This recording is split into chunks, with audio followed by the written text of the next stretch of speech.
The Adamson Soaring Falcons are back in the Final Four for the first time in 4 years. They had to overcome the relentless Salle Green Archers to enter the semis. Now, how did they turn things around on Sunday's crucial game? Let's find out. Joining us right now live via Zoom is none other than their head coach, Kuya Nash Racela. Magandang umaga, Kuya Nash. Welcome back to the show. Maraming salamat and congratulations sa inyo and sa Adamson. You guys are headed to the Final Four.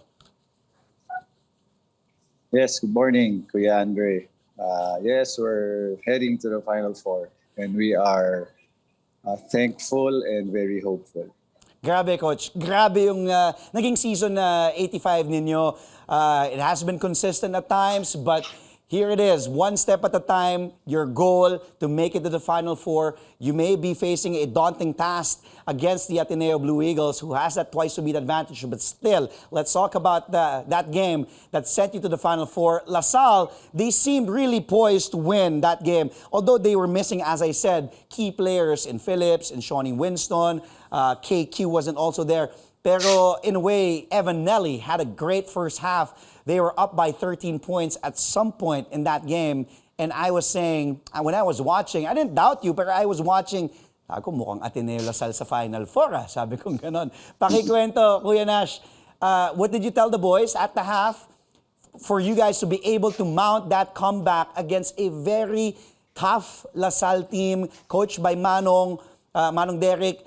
Kahit nga wala yung mga key players nila, you guys still rallied, believed, you won, and you're headed to the Final Four. Yes, Kuya, LaSalle actually played very well. No, started out very strong, which really surprised us a little bit. Nagulat kami sa ginawa nila despite losing a number of key players. They really played well, shot very well from the three-point area, specifically Nelly and si Nonoy. During halftime, what we told the players was that it looked like LaSalle really wanted to win the game and enter the Final Four. So the challenge for the players was really to want it more. And it's nice that they were able to respond positively. Everything changed in the second half, especially in the third quarter, where we turned the game around. Coach, pag-usapan natin si Jerome Lastimosa. Una sa lahat, injured ba to si Jerome? Alam ko sabi nga, he's not 100%, but we've talked about this kid. I know last time we talked about him when you were here on the show, yung puso ni Jerome. But the will of this kid, he's nursing an injury, but talagang pagkailangan, alam naman natin clutch si Jerome ever since, in his UAAP career. But this kid just continues to, lagi lang tayo napapahanga ako. He just continues to defy the odds. Here is his numbers, Coach. 22 points. He shot 37.5% from the field, 40% from three, 6 assists, a steal, all in 31 minutes. Pero syempre, all those little things na hindi natin nakikita sa stat sheet, yung kanyang willingness on both ends of the floor, yung kanyang pagiging vocal leader on the floor, talking to his teammates. Una sa lahat, pakilinaw nga, Coach Nash, injured pa ba tong si Jerome Lastimosa at kamusta ang kanyang injury? Well, obviously he's not yet 100%. That's no secret. But he's trying his best, no? So kami rin, from our end as coaches, we just try to manage him. No? Pag sinabi niyang hindi kaya. But when he says he likes to play and he can play, then nandun talaga siya sa floor, doing his thing. Jerome will be Jerome. I think the nice thing about yesterday was that Jerome did his part, but I think his teammates were there to really support him. And that really was a major part in that victory last night. Coach, Shawnee Winston has been out for quite some time for LaSalle. Kevin Kembao has stepped up lately, but he had to observe health and safety protocols before yesterday's knockout game. Coaching-wise, was it, I don't know if it's fair to say, was it easier on your part to prepare for LaSalle with the absence of those key guys? Isama mo na rin pati si Phillips who, we know his energy is just irreplaceable on the floor. Was that did that affect yung coaching, yung scouting report and yung devise ng strategy, yung schemes mo, especially on the defensive end, Coach? Well, it's not really easy from a coaching standpoint when you don't know the players that will be playing dun sa kabilang team. Siguro the only thing that we could do was really control things we could control and prepare as if they would have a complete lineup. And that was our expectation. And that was actually our hope, that they would have a complete lineup. Well, things happened that they also weren't able to control, which favored us in a way. Not really easier, from our end. But, yeah, of course. It's nice lang that the team was able to adjust with the personnel that they had.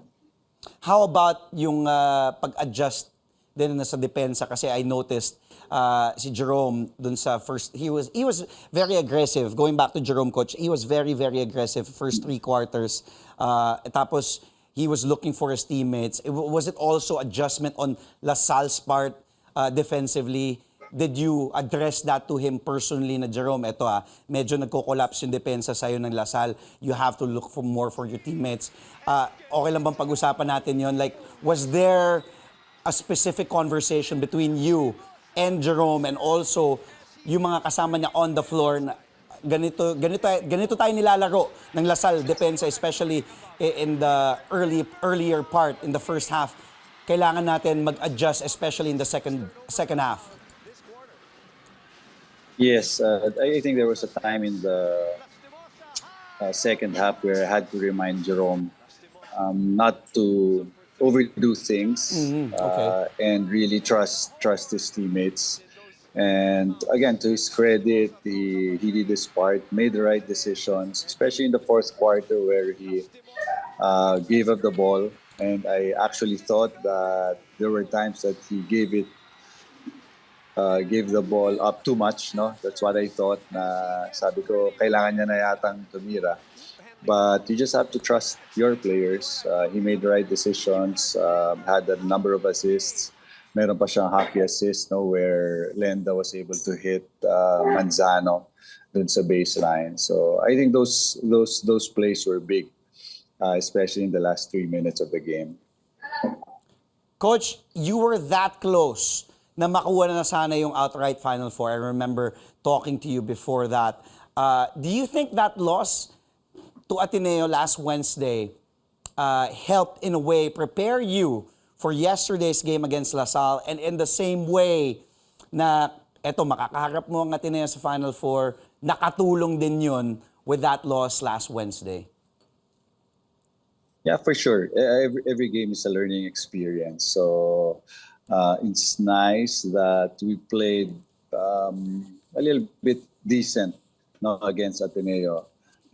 Yes, we lost, but we know that moving forward to the next game, we just have to focus on the positives.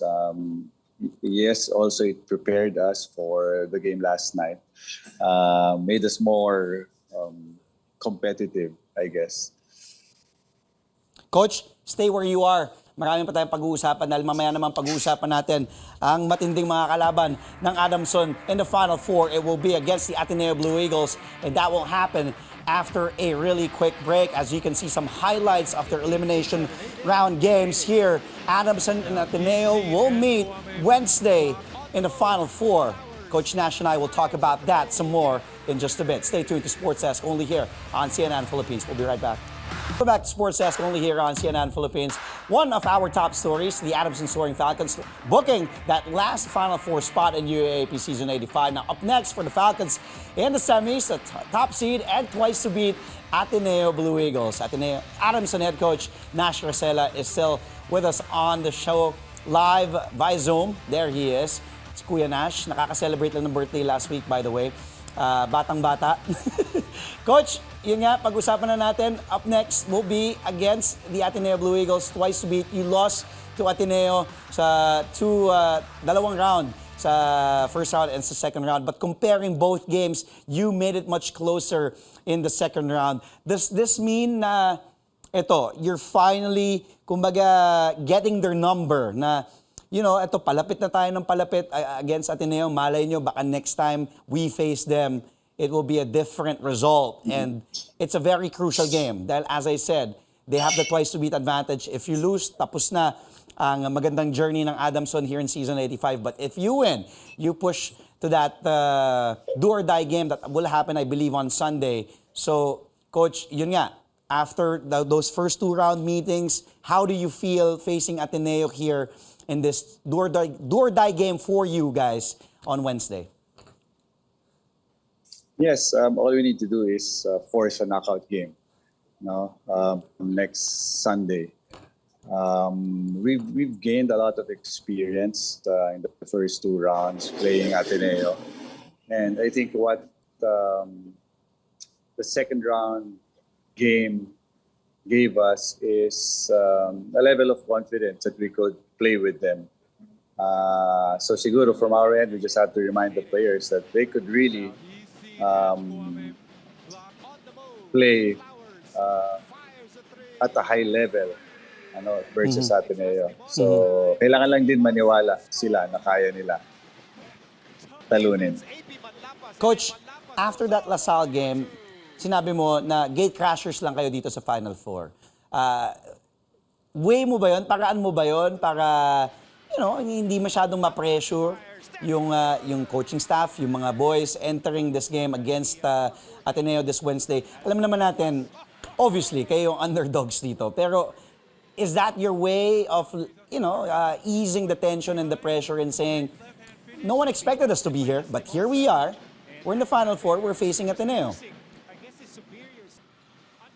Well, I was just stating a fact. Nobody really expected us to be in the Final Four. And here we are, gate crashing. We just have to take advantage of this opportunity. Now we put ourselves in a good position to compete. We can't really choose who we play against. We're just blessed to be here. And hopefully, we take care of business, just like what we did the last couple of games. And then again, force a knockout game. I like the way we are playing the last 5-6 games, actually. Yeah, I agree. And you have nothing to complain. With the effort, di ba? Win or lose, yung effort nandun eh. Kumbaga binibigay naman lahat ng boys mo eh, di ba? Kumbaga you had your chances to win those last 5-6 games, di ba? Kumbaga breaks of the game. Coach, pag-usapan natin Ateneo, Kai Balungay. He has been playing impressive lately. Grabe yung hype kay Kai. Pagpasok dito sa Ateneo, pagpasok sa UAP, and as we look forward to that Final Four matchup, without going into detail that much, how will you contain the guys that they have, specifically itong si Kai Balungay na medyo he's very comfortable also, and sabi mo nga, I remember last time we spoke na he had that breakout game against you guys that gave him that confidence. So what will you kumbaga devise without giving away much in your schemes trying to defend specifically itong si Kai Balungay, who can be very dangerous against Adamson? Yeah, two of his best games actually played. He played against Adamson. So we just have to, I guess, put more attention on him because he's getting open looks, getting a lot of offensive rebounds. So those are things that I think we need to address for us to be able to have a better chance. Coach, mukhang ako na-excite ako dahil Jerome and Kai Balungay para sa Ateneo. Ang dami. Of course, dagdag mo pa sila Dave Ildefonso para doon. Pero yun nga, yung expected na magpapasiklab on the offensive side. Mas veterano si Jerome, alam naman natin yun. Pero tingin mo ba, Coach, kumbaga, advantage-wise, Ateneo is a very deep team. What will be Jerome Lastimosa's advantage be? Adamson's advantage be against Ateneo come this Wednesday?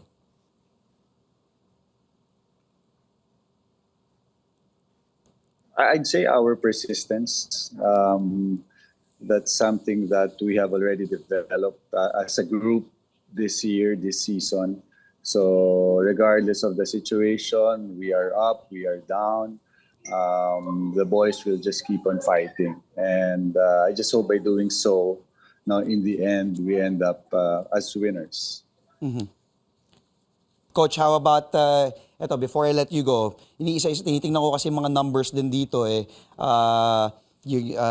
Ange Kwame, of course, he's always a mismatch for most, if not all teams. But, of course, kumbaga, kaya naman man-neutralize yan. But as we can see some highlights that Kwame has developed also a couple of moves in his bag.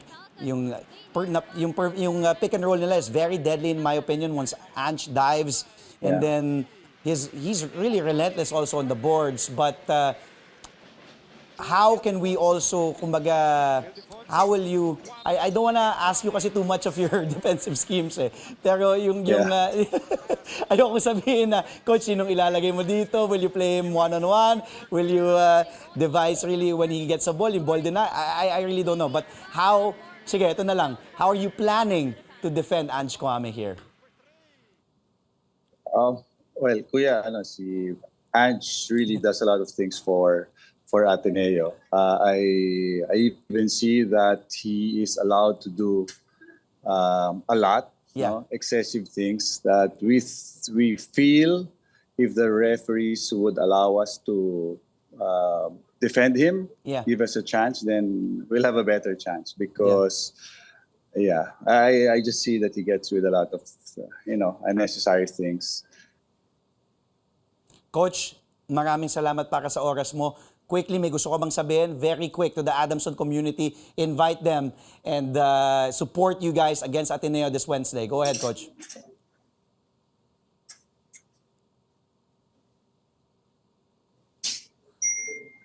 Coach Nash? Thank you, Kuya. Salamat, Kuya. Okay. Akala ko may sasabihin ka sa Adamson community, yung imbitahan mo eh. Pero Ay, sorry. gusto mo ba? May sabihin ka? Quickly, go.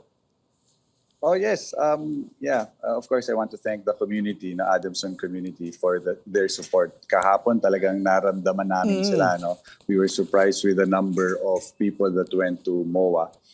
We continue to invite them. This Wednesday, mas kailangan namin as the season progresses, the games become more important, the more we need their support. So magkita-kita po tayo sa Wednesday. Kuya, maraming salamat ulit sa oras mo. Next time, sana makasama na natin dito si Jerome paggising na siya. Kuya, congratulations. Good luck in the Final Four against Ateneo. Mabuhay ka, Kuya. Maraming salamat. That was Adamson Soaring Falcons head coach, Nash Racela.